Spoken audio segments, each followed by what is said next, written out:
first one was, first of all, how you define corruption. And you defined it, which I liked, as corruption is seeking personal or private interest at the expense of common well-being. So what exactly is common well-being and how do we define it? Well, yes, corruption is exactly that. You're seeking your personal interest at the expense of something else, and that something else is common well-being.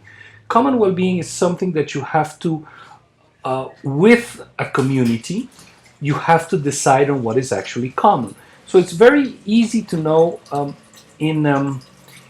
when you have two persons that are very similar, for example, two soccer fans who happen to both be males, or no, let me use a better example, two soccer fans who happen to be females, they have a lot in common. But as soon as you bring someone who likes volleyball, although they're all sports people, then they don't have that much in common, and so you begin to reduce what is actually common. That which when everybody gets a say on it, and what they agree upon, that is actually what the common well-being is all about to that community. And it's subjective. It's subjective to that community, and as soon as you change a community, it slightly changes. So each community has a slightly different taxative definition of what common well-being really is to them. I hope I answered that properly. Yeah, you answered pretty well. But now I'm wondering, how do you go about defining a common well-being for a society, of 1 million people or 10 million or 20 million people? That definitely doesn't seem like an easy task to do.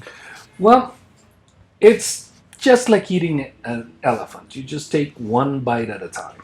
That would be the first one. And it's not really trying to be funny, but you can actually have communities that identify with themselves, that as you grow the communities, they can speak. The important thing here, I'll give you an example. Usually when you have a condo, there's a lot of people in the condo, and when you have those yearly meetings in the condo, there's just screaming and going on and fighting here, and one trying to impose his will over there, and so on. But there are means to actually get it in those big communities. You start with relatively communities that not are small, but that they really do identify themselves by what is truly common to them.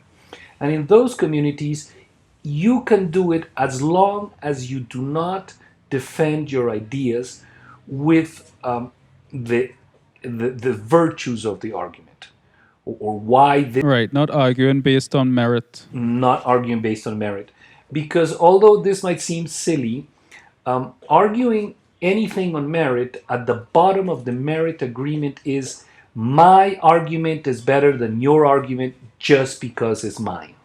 And if I say that, and after that, Halim, you say that, then someone else says that, our vanities are going to clash, and it's impossible, just like you say, in a community of 1 million people to actually reach an agreement. On the other hand, if we were to have a community where you have a right to sit at the table and have a vote just because you paid your way to that seat and because you are a member of our community, so you have those things, you're a member of our community in good standing, and at the same time you paid your dues to sit at the table to opine, then all we have to do is you give your idea, I give my idea, he gives his idea, she gives her idea, and so we go along. And then in this process of listening to one another, you explain my idea, the person next to you explains your idea, and so we go on, just to guarantee that we all understood each other's idea. And once we understand everybody's idea, now we have a vote. Yes, definitely, it's absolutely democratic.